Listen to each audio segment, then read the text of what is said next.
Welcome back to the show. We're about to talk hope. There's hope for everyone. So there's a foundation called Hope for Little Lives. It is non-profit. It is Christian also, and it focuses on bringing hope to children in general. They provide medical care and education for children who are deprived of such. One of their main focus is the provision of pediatric surgical care in resource-limited areas. Well, it was founded in 2021 by Maame Tekyiwa Botchway.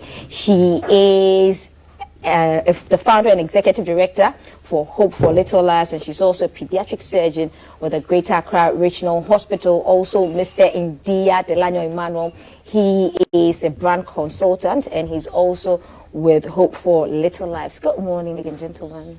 Good morning. So, a little our lesson today. Ndinyah, which is your name. Ndinyah means morning news. Morning news, yes.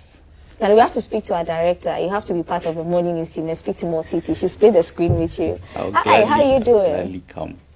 How are you? I'm very well, thank you. Just recovering from a flu, but I think my voice is not too husky for the audience. No, it's fine. I'm sure they can hear you. Hi, audience. Can you hear me? They are okay. They are forgiving people like that. How about you? How are you? How's your night? Do you watch any football? Yes, I'm doing very well. I enjoyed last night's game. I've been rooting for Argentina, so once they won, I was happy. I just don't know what will happen if they happen to meet Morocco, because I'm African and I might support Morocco. Oh. So we'll see what happens tonight. Everybody see what's happening. How about you, Doc? Are you a footballer? But did you want any football? Not really, but I have two boys and they coerce me into catching a few glimpses of the match. So anytime I leave, Mommy, do you know the scoreline? Oh, Messi had a penalty. Oh, Mommy, now it's 2-0, so I got to watch. Okay, cool. Thank you, little boys, for that. Thank you, little boys. Okay, so let's talk about Hope for Little Lives. It's on your T-shirts. Okay, what is Hope for Little Lives? What inspired it? Tell us. Give us the 411.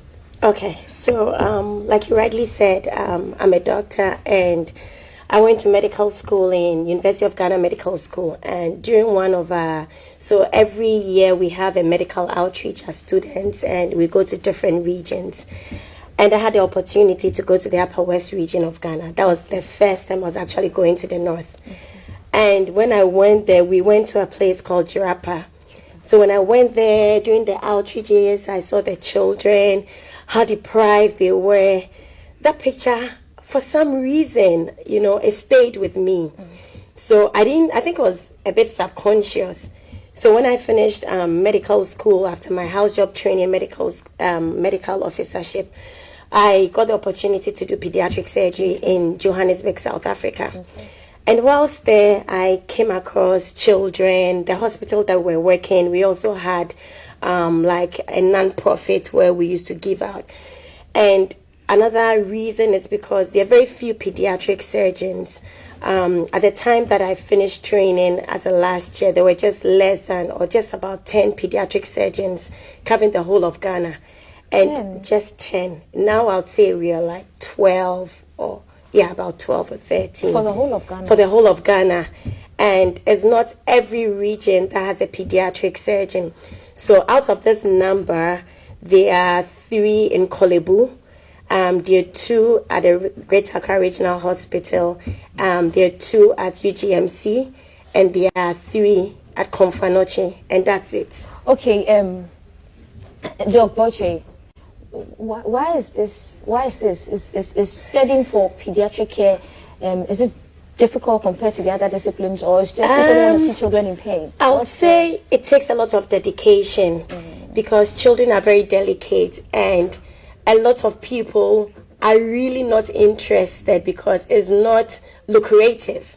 Okay. Because sometimes you even have to end up paying, like this organization, end up paying for children.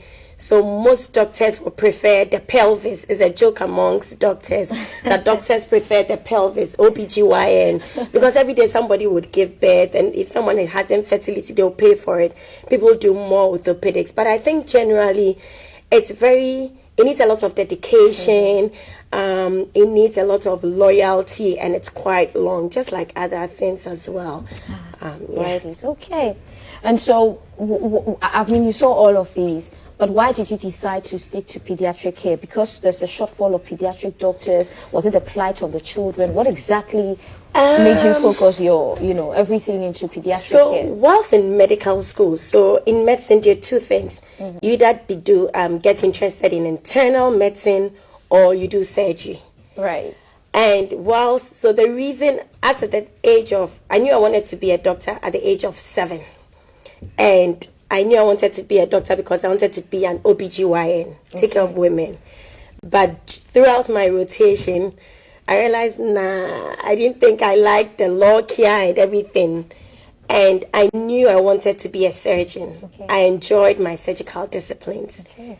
And I knew I love children. Okay. I tell people that no matter how tired I am, when I go to the hospital, this adrenaline just rushes through me. I do concerts, I play, I laugh with my children. I call them my babies. So I knew that I wanted to work with children. And when I realized that there were very few pediatric surgeons, I saw it as an opportunity also to give my time, resources, and dedicate my life to the care of children. Okay. And so, so far, how many communities have you been to, and how do you choose the communities in the first place? That's a good one. So we started, the NGO was officially registered in October last year. Okay. And our first outreach was in December last year. We went to the Upper West region where my heart is. Yeah. So we went to WA. So we had our outreach at the WA Regional Hospital. These images on our screen. So that's, yes, Yeah. so that's some of the things we've done. That's our mother and Professor Ifwa Hesi. So she's the first female pediatric surgeon, and she's been so amazing. Oh boy, she's over 60, and she goes with us to all our outreaches. She would jump into the car. And today, Prof, I want to acknowledge you and say we are so grateful to you. There are actually just 3 females, the pediatric surgeons, herself, my other colleague, Ambi, and myself. Wow. So we went to WA, and whilst after WA, we're wondering, people bring all kinds of suggestions, and someone told us about Keta. And it's actually coincided with the time where there was a flood and people, so I felt it was an opportunity for us to just go and give them some hope. And boy, it was amazing. I like that. Okay. Ndinyah, let me bring you into the conversation. Okay. You're on here as a brand consult for Hope of Little Lives. Yes. So far, tell me what your organization has garnered, some of the experiences, from last year up until now.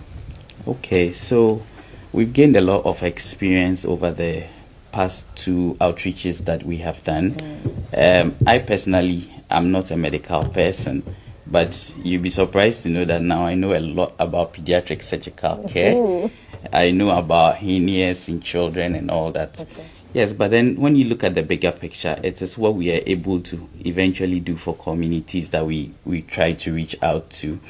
We get to certain communities and you realize that they don't even have CHIPS compounds, clinics and hospitals and stuff like that to take care of their basic needs.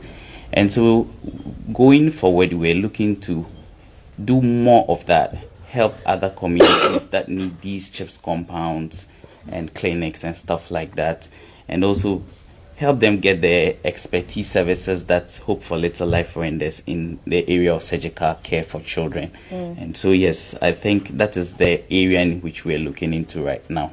Okay, so far for the two communities, which Japa and the Upper West. No, we went to WA. WA and then Keta. Yes, WA and Keta here. Okay, what's the next location? So it's Christmas in Nkoranza. We are going to Nkoranza in the Bronx region. Yeah. Okay. What are we doing this time? Are we... hold on. Before we talk about Nkoranza, Christmas in Nkoranza, in Keta and in WA, what did you see? What were some of the... conditions? The conditions, the problems, and was it the same in both areas? Or Keta had different issues and WA had different issues as well? Okay. So generally, hernias are very common. So we had a lot of hernias, both umbilical and inguinal. The groin hernias and your belly button hernias. Let me bring it down for our viewers. So I think we had about 27 surgeries over 2 days. And in Keita, we did about 36. But the tip of the iceberg was that whilst we were in Keita, there was an infant, I think about 6 months or 7 months old, who came in, was rushed in because he was pooing blood. There was blood in the poo. So when we assessed, we realized that it was a condition called intussusception, where one part of the intestine enters the other part of the intestine quick. So it causes a blockade.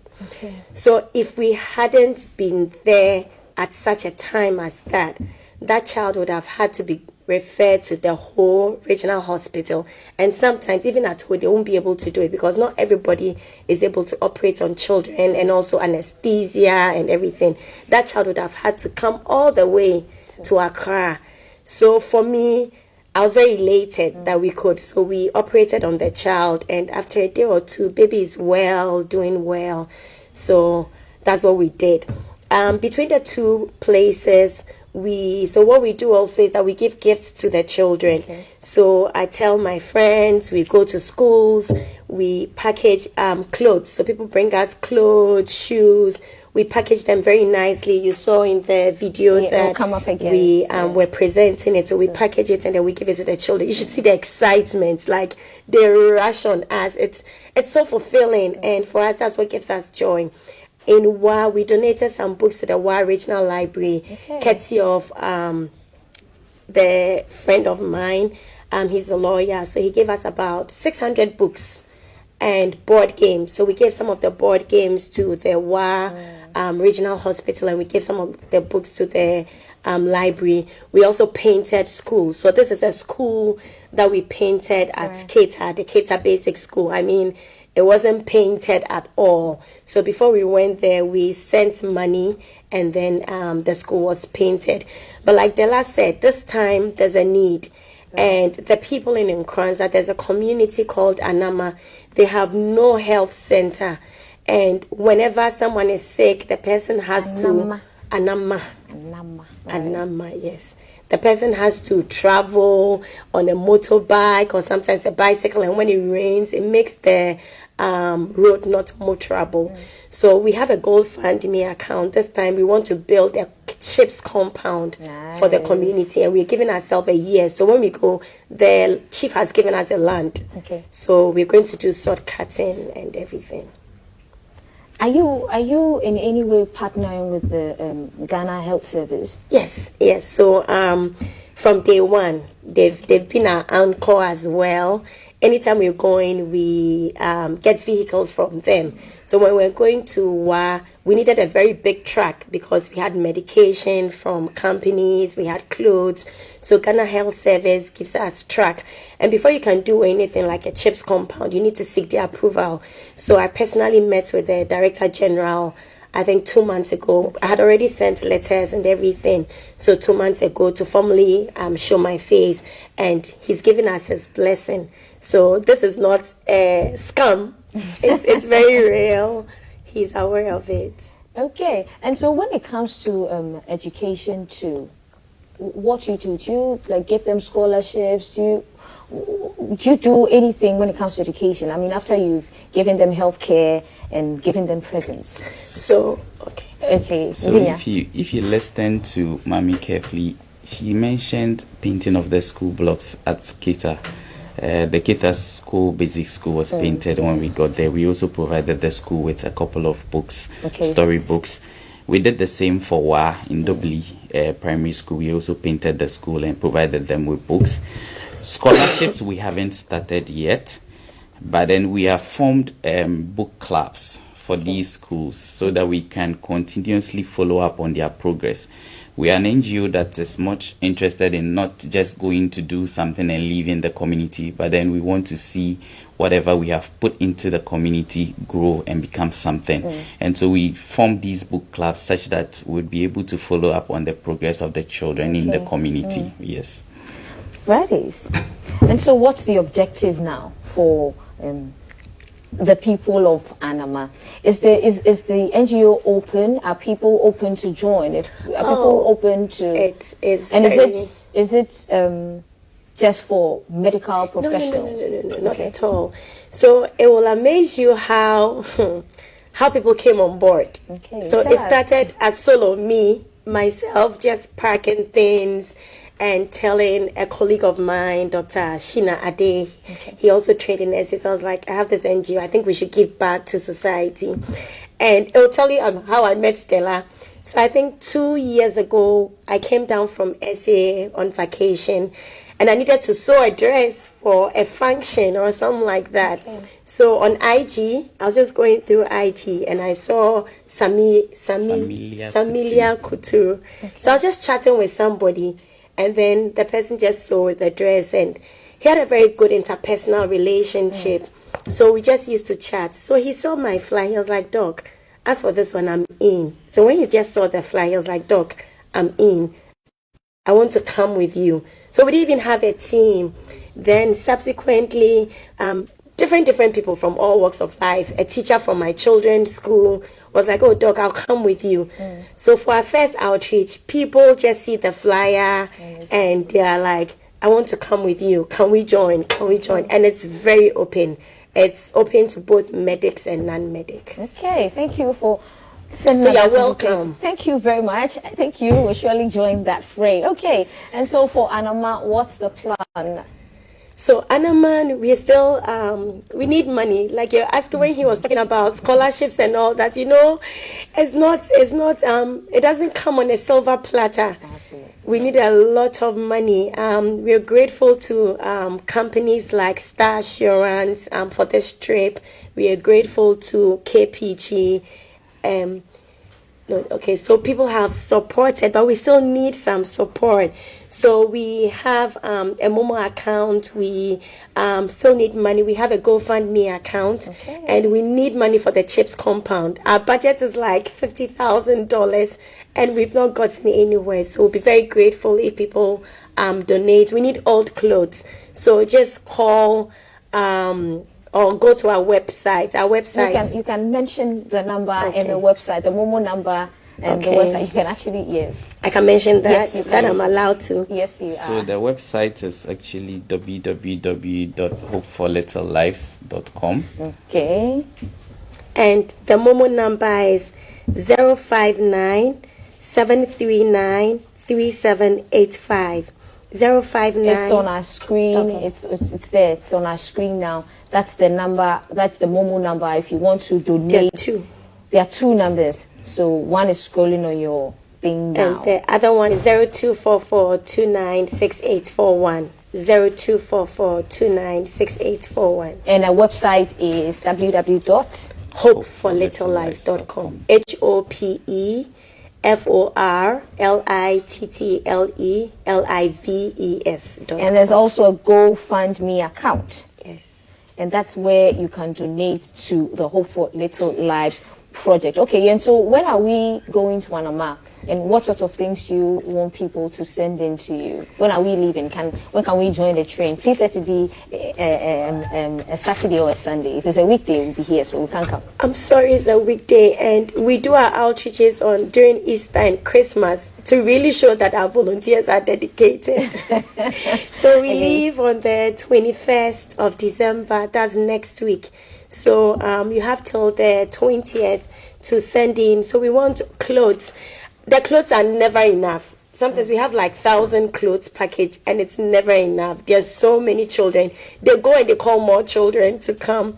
So we need clothes from all ages, from 3 months up to 12 years, 13 years, both sexes, male and female.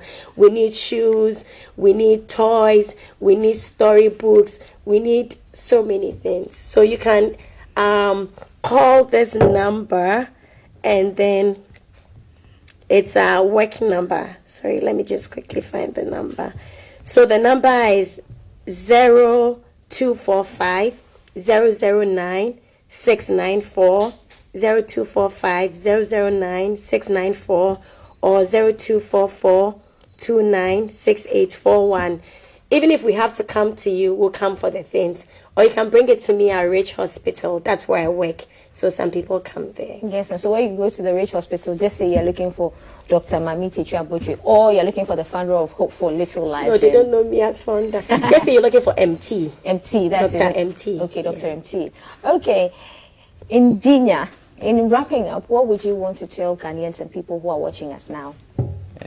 I'll just take the opportunity to thank people who have supported us throughout our outreaches, from Wa to Keita, and now we are going to Nkoranza.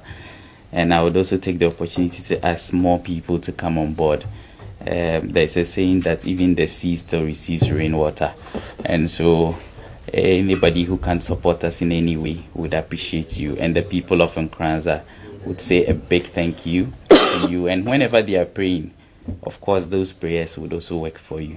So that's what I would say. Thank you. Thank you. Thank you. We've been having a conversation on giving hope, and this is the Hope for Little Lives project, and we've been having this conversation with Dr. Maame Tekyiwa Botchway. She's founder and executive director for Hope for Little Lives and a pediatric surgeon at the Greater Accra Regional Hospital in Rage, and Mr. Ndinyah Delanyo Emmanuel, a brand consultant, also with Hope for Little Lives. And the website to go to is www.hopeforlittlelives.com. And this Anama project is happening on the 21st of December. So it's not too late to send your stuff in, and the numbers are there. If you missed the conversation, you want to catch the numbers again, the whole conversation is on our Facebook page at Ghana Broadcasting Corporation. And so you can catch the conversation there and take down all the numbers. It's also cheesy pizza